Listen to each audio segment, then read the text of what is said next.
Nice.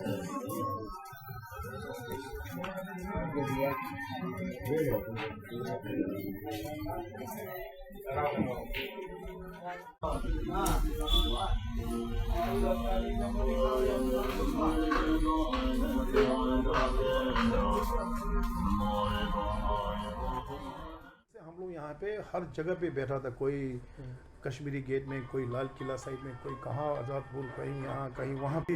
They sort of camped out at what we call Ladakh Dharamsala, Ladakh Buddhist.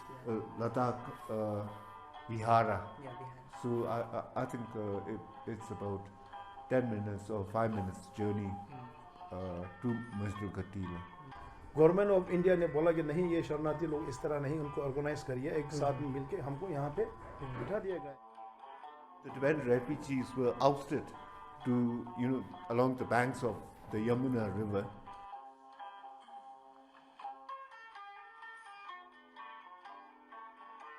65 से हमारा प्रधान का election start हुआ, ठीक है. अच्छा सर. 63 में 64, 65 ऐसे करते करते फिर प्रधान ऑफिस, ये जो आप बैठ रहे हैं ना, ऑफिस उसी टाइम से बन चुके थे फिर हमारे नीचे से टेंट में. This is like barrel land के रिमोट एरिया हुआ करता था ये. इस तरह ये गाड़ियाँ कहाँ चलता था उस टाइम. ये पूरा एक जमुना किनारे बिल्कुल बैरल लैंड था, बिल्कुल जंगल था. Those days Majnu Tilla was just a camp, like a shanty town. It was just like a jhuggi jhopdi, completely just like tin roofs and tin walls, and it was filthy, dirty. Okay. Just like mud floor, like little shacks, and At that time, their main means to earn a living was to sell chang. you know what chang is? No sir. Chang is the Tibetan drink, the Okay. alcoholic drink. Okay. So in those days, Majnu Tilla was basically a haunt for truck drivers and auto rickshaw drivers. It was really like, you can't imagine how Majnu Tilla was in those days. Because those days it was, like I'm saying, like you go to a jhuggi jhopdi, Yeah. it's exactly like that. Just tin roof, tin walls, mud floor, like little tables, very dirty, flies everywhere. We were students. Our favorite meeting place was Majnu Tilla because there was chang there and it was very cheap. And then you sort of experience a sense of Tibetanness. There's a Tibetan welfare officer in Majnu Tilla.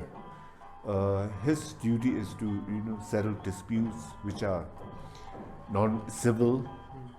Criminal cases are taken up by the Indian police or the Indian court. Now, in the early days, like when my parents came, in the 60s, Yeah. that was very, people really believed that. They thought like, oh, we are only in India for a short time. Okay.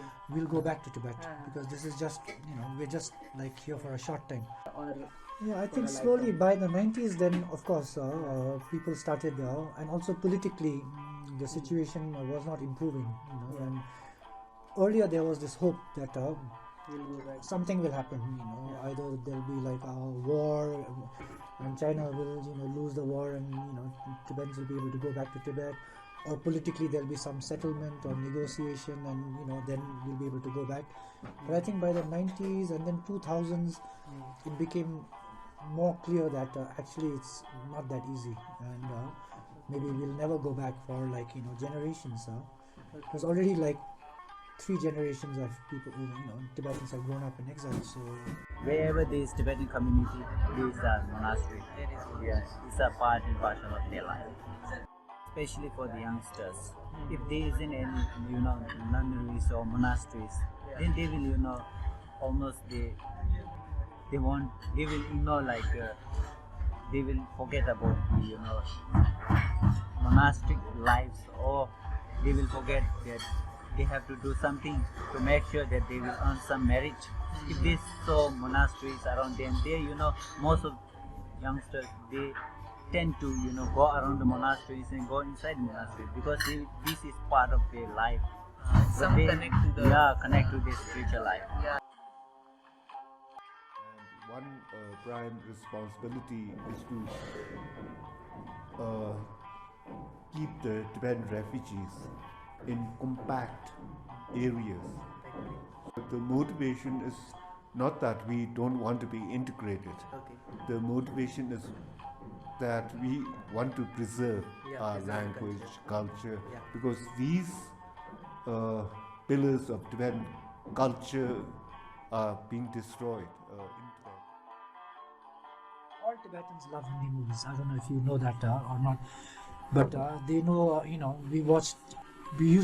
I used to watch a lot of Hindi movies when I was a kid. So obviously, one was we had through that experience, you had some idea of like the larger Indian society. If you look at music, there's a lot of Tibetan kind of pop music happening now in exile. Okay. Which is still has traditional Tibetan kind of influence, Yeah. but it's more influenced by by more modern things. Even Bollywood, rap. Okay. So it's constantly changing. Grew on its own. It's like night and day. Because it grew on its own, it's so successful. And now it serves as an entry port for Tibetans coming from Tibet, for Tibetans coming from South India, Northeast India, from Ladakh, and from abroad. Now it's so cosmopolitan. This Bhutanese come, Nepalese from Nepal are given jobs as waiters in Tibetan restaurants. There are Russians, Mongolians.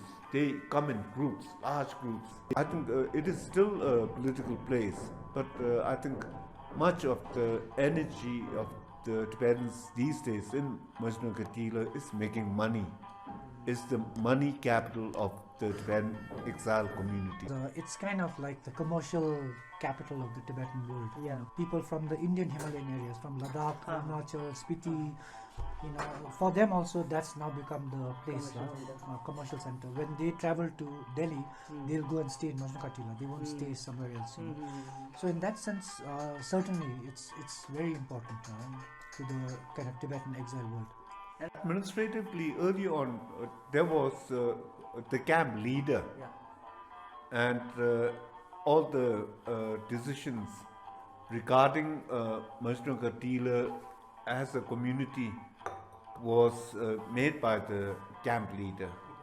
But otherwise, in terms of the home department, providing services to others, like to other settlements, was not done in Majnu Tilla. Its growth was autonomous on its own. हमारा membership लिया जाता है एक मकान से अच्छा। 100 रुपये महीना मेंबरशिप। 100 रुपये महीने में membership। फिर टोटली है ना, टोटली हम लोग एक चैरिटेबल कंट्रीब्यूशन टाइप है हमारा। अच्छा सर। जैसे मैं हूँ, जैसे भाई साहब है, जैसे मैडम है, हम लोग सब बिना सैलरी का काम करते हैं, विदाउट एनी सैलरी। हम खुद पैसा हम डालते हैं, चाय पानी का। This is some sort of charitable association and charitable, है कि Charitable administration you can say that. As a refugee, right? Yes sir. Then even if you were born in this country and you grew up in this country, but you never feel like you can't feel like you're Indian, because your identity is as a refugee. Yeah. Right? So, but then this is your country because you've never been to Tibet. All you know is India. So in a sense, this is your home. Yeah. But then you don't have any of the rights, or you don't have any of the, it's a strange situation. You're in a country that's your home, but at the same time, it's not your home. Conditions are very good. Okay. And especially in Majnu Tilla, it's in not the heart of Delhi, but in the outskirts. So there is mutual benefit from interacting.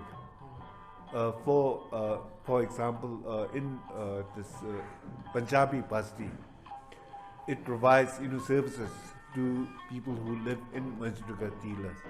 So there's sort of a sense of mutual benefit. For me, I mean, like, I feel very comfortable, in an Indian environment. I am very close to Ritu's mother, who's alive still. I was very close to her father when he was alive. And I'm very close to all her relatives, in Delhi.